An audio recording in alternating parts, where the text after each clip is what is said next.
Hello, everybody, and welcome to ICI Podcast. I hope everybody stayed warmish after this last Arctic cold blast that I know was pretty much across the country.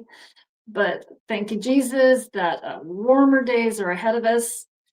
Um, so this is live, so if anybody has comments or questions, go ahead and drop them in the chat. We are discussing today Revelation 14. Revelation 14, in a nutshell, is over the 144,000, which we also discussed some about the 144,000 in Revelation 7. And it's also about the three angels' message. So we will just go ahead and get started. Revelation 14. Also, the way I do it when I walk through the Revelation is I read each verse and then I commentate as I go along. So let's just start with verse 1. And I looked, and lo, a lamb stood on Mount Zion, which is the New Jerusalem, and with him 144,000, having their father's names written in their foreheads. And verse 2, and I heard a voice from heaven as the voice of many waters, and as the voice of a great thunder, and I heard the voice of harpers harping with their harps. So this voice of the great thunder, many waters, whenever this is talked about, it's usually God that they're talking about. And of course, these harpers with their harps are the angels, and they're in the throne room. And they sung it as it were a new song before the throne and before the four beasts and the elders. And no man can learn that song but the 144,000 which had been redeemed from the earth. Now, this 144,000, which we talked about in Revelation 7, this is a song of experience and deliverance that only the 144,000 can learn, as they're the ones who made it through the last days, the tribulation. And this 144,000 is a symbolic number. This would be many, many more people than 144,000. So verse 4, these are they which are not, these 144,000, are they which are not defiled with women, for they are virgins. These are they which follow the Lamb wheresoever he goes. They were redeemed from among men, being the first fruits unto God and to the Lamb. So being not defiled with women, meaning that they kept themselves spiritually pure. They were undefiled by false religion or doctrine. And you can also see this correlation in Revelation 17, 2 through 3. This verse here says, come and I will show you the judgment of the great harlot who sits on many waters, speaking of Babylon, with whom the kings of the earth committed fornication, and the inhabitants of the earth were made drunk with the wine of her fornication. So you can see they were not defiled. They were virgins. They were not defiled. That's what the correlation is there. And in their mouth was found no guile, for they are without fault before the throne of God. So they didn't fall for any of Satan's great lies and deceptions. He is the father of lies. They didn't fall for it. And certainly not for long anyway. And I saw another angel fly, and here's where we get into the three angels. I saw another angel fly in the midst of heaven, having the everlasting gospel to preach unto them that dwell on the earth, and to every nation, kindred, tongue, and people. And then Revelation 10:11 says this about this every nation, kindred, tongue, and people. It's mentioned in that verse, or chapter 10 and 11. This is mentioned where John swallowed the little book that is sweet as honey but bitter in the stomach. He still had to preach again, he was told, before peoples, nations, tongues, and kings. And then Matthew 24:14 says, and the gospel of the kingdom shall be preached in all the world for a witness unto all nations, and then shall the end come. So until everybody's had this chance to make a decision for or against God, that's when the second coming happens, when everybody's already made the decision. So verse 7 says, saying with a loud voice, fear God. John 15:4 says, which is to obey him. You are my friends if you do what I command you, which that verse always kind of made me chuckle. It's in a relational obedience, all right? My friends, obey me. And give glory to him, for the hour of his judgment is coming, is is come. Now, this come means it's right now. It's happening now. This means the books are currently open in heaven and we are being currently judged. This is a present tense judgment. Jesus is in the holy place. And when the gospel has been preached to, again, all the world, everybody's made their decision, then the books will be closed. And that is the time of the second coming. Right now, who is alive is being judged. God knows who's going to be the ones who make the for him and not for him decisions. And then when everybody's made that decision, once again, the books will be closed. And the end will come. So, and they worship him that made heaven and earth and the sea and the fountains of waters.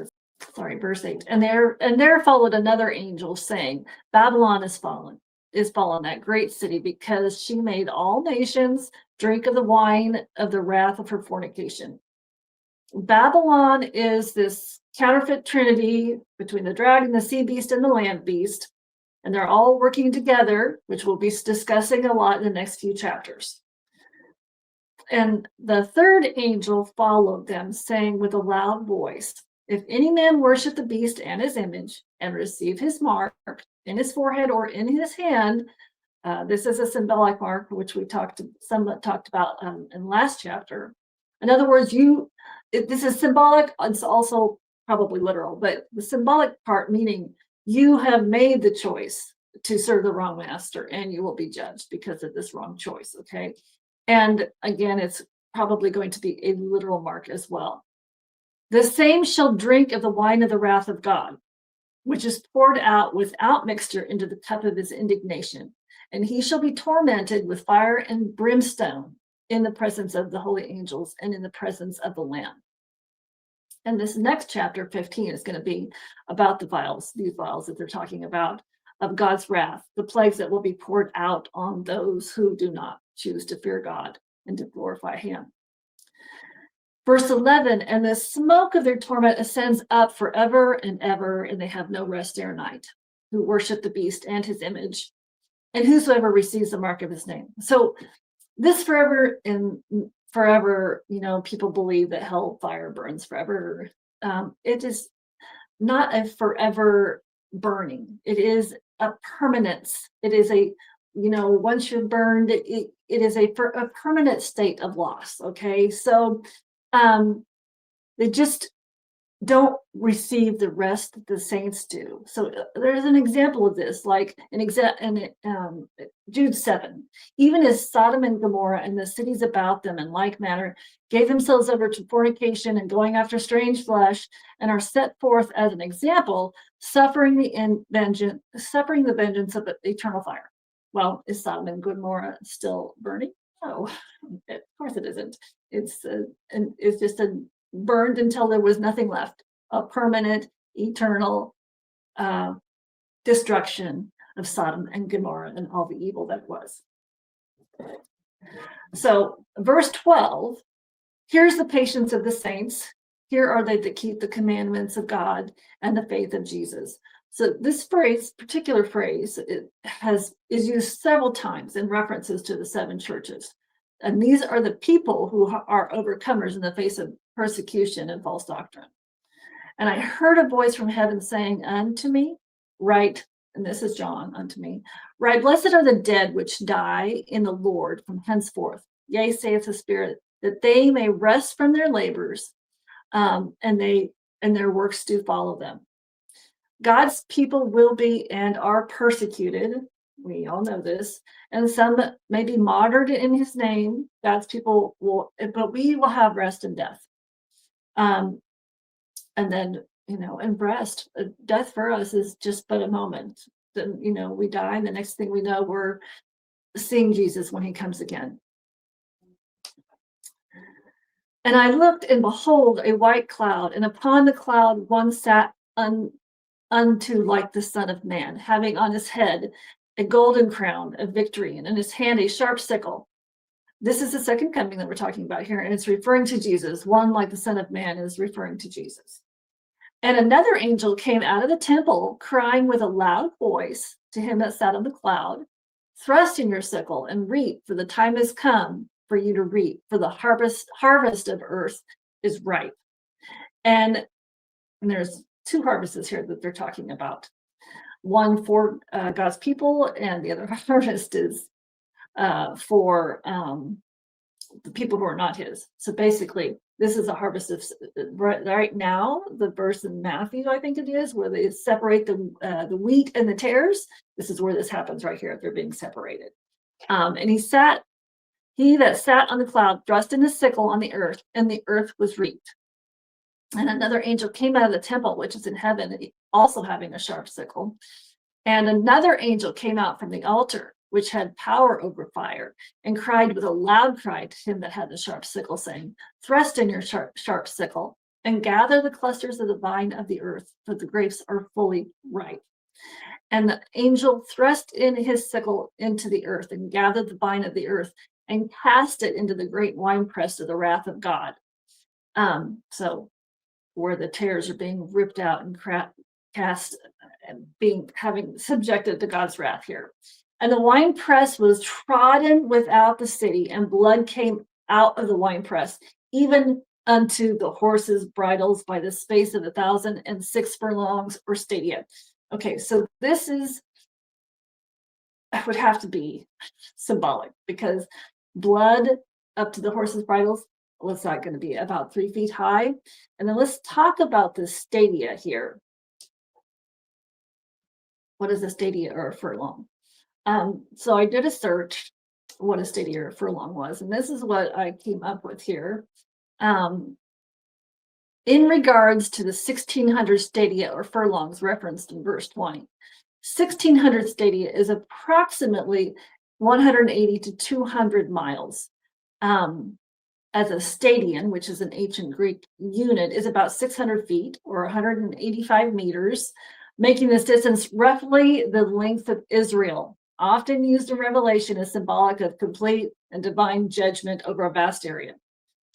So symbolic reference, geographic scale, first of all, this distance mirrors the north-south length of the land of Israel, from the north, Mount Hermon, down to the south, Bozrah or Edom, covering the area of Armageddon.